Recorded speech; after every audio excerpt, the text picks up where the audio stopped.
የመጽሐፉ ርዕስ ሙሉ አመራር ይላል እና እኔ ርዕሱን ሳየው ለመሆኑ የአመራር ሙሉነት አለ ወይ የሚል ጥያቄ ነበረኝ።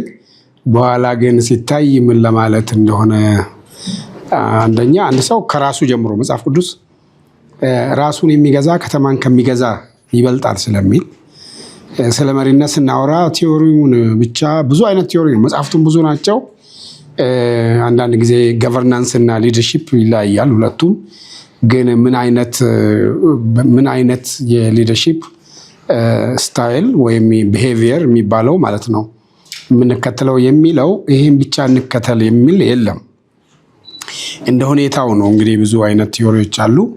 ከዚህ ከዲክታተር እስከ ሌዜ ፌር ባለው መሃል ላይ ብዙ ሰዎች የሚደግፉት እና ሁላችንም እንግዲህ ይሄ በአፍ ሰርቫንት ሊደርሺፕ ሲባል አይ ቲንክ በአፍ መሆን የለበትም። እውነተኛ ሰርቫንት ሊደርሺፕን በተግባር ካሳዩን ሰዎች መካከል አንዱ ጌታችን ኢየሱስ ክርስቶስ ነው።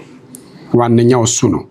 ነገር ግን የሚገርመው ከእግዚአብሔር አገልጋዮቹን ሲጠራ ከአብርሃም ጀምሮ ነቢያቱንም ባሪያዬ እያለ ነው የሚጠራቸው። ባሪያዎቹ ነቢያት ብሎ ነው የሚጠራቸው።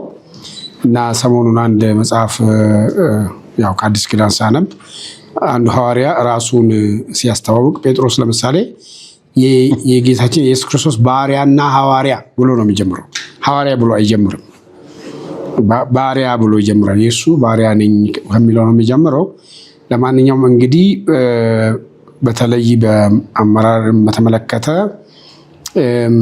አንዳንድ ሰዎች መነሳትም መውደቅም ከመሪነት ጋር ወይም ከመሪዎች ጋር ይያያዛል የሚሉ እንደነ ማክስዌል አይነት ሰዎች አሉ።